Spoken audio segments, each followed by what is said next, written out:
Welcome to our channel Usha Shiva all in one blogs. ఎలా ఉన్నారు అందరూ? నేనైతే చాలా బాగున్నానండి. ఏంటి క్యారెట్ పట్టుకున్నాను అనుకుంటున్నారా? ఈ రోజు నేను క్యారెట్ హల్వా చేయబోతున్నానండి.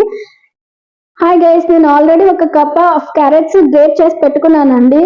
క్యారెట్స్ రెండు విధాలుగా చేసుకోవచ్చు. ఉడకబెట్టి క్యారెట్ హల్వా చేసుకోవచ్చు, అలానే గ్రేట్ చేసుకొని క్యారెట్ హల్వా చేసుకోవచ్చు అండి. ఇలా గ్రేట్ చేసుకొని చేస్తే చాలా టేస్టీగా అనిపిస్తుంది. నాకైతే ఇలానే ఇష్టం. ఎవరిష్టం వాళ్ళది. స్పూన్ గీ వేసుకొని దాంట్లో డ్రై ఫ్రూట్స్ వేయించుకోవాలండి. ఆ తర్వాత ఇలా కొంచెంసేపు పచ్చివాసన పోయే వరకు ఇలా వేయించాలండి. మనం పాలు తీసుకునేవి చాలా థిక్గా ఉండాలండి, అప్పుడే చాలా టేస్టీగా ఉంటుంది. ఇలా 2 కప్స్ పాలు తీసుకొని దాని క్యారెట్ ని బాగా ఉడకబెట్టాలి.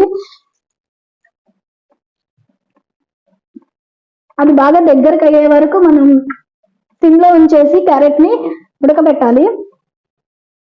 ఇలా దగ్గర పడిన తర్వాత మనం చక్కెర యాడ్ చేయాలి. ఉడికిన తర్వాత హాఫ్ బౌల్ చక్కెర వేయాలండి. మేమైతే కొంచెం యావరేజ్ గానే తింటాం, మరీ ఎక్కువ స్వీట్ గా తిన్నాం, అలానే చప్పగా తిన్నాం, కొంచెం యావరేజ్ గా తింటాం. సో అందుకని హాఫ్ కప్ తీసుకున్నాను చక్కెర. డ్రై ఫ్రూట్స్ కూడా యాడ్ చేద్దామండి.